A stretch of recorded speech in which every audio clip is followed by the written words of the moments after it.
I have been in situations where the polling is cannot catch up with reality. And this usually happens in the closing days of a campaign when things begin to move very quickly on the ground, and you can't catch up.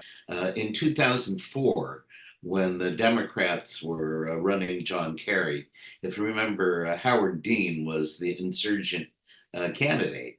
And I was in Iowa. I went to Iowa because that was going to be the first face off.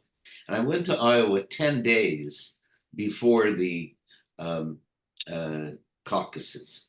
And when I got on the plane, Howard Dean was ahead in the polls by about 12 points. I think he was at 32%, and Kerry was at 20%. The point of this is that in those 10 days, the polls did begin to move. They never caught up with reality, however, but the polls began to narrow with Howard Dean still somewhat ahead, and but falling. And it was clear to me that he was going to lose because that was the trend. The polling just hadn't caught up in the last day or two. And it's really difficult for journalists because what journalists in that specific case, and this is another point I want to make, in that specific case, in that 10-day period, up to the 2004 caucus in Iowa, Howard Dean was holding rallies of 5 and 7 and 8,000 people in Iowa. That's a lot in that little state. It looked like he was going to get 1 billion votes. John Kerry's events were funereal.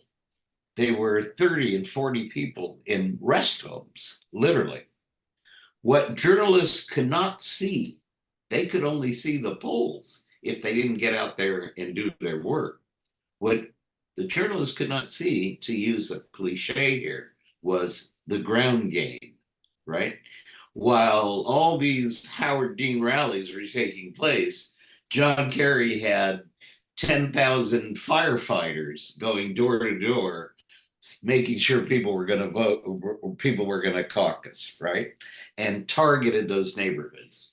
You said, Adam, that pollsters target different states. I was listening last night to some of the anti-Trump Republicans, the Lincoln Republicans, or former Lincoln Republicans, Rick Wilson, who you may or may not know.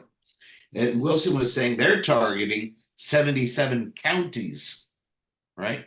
77 Sure. rural counties.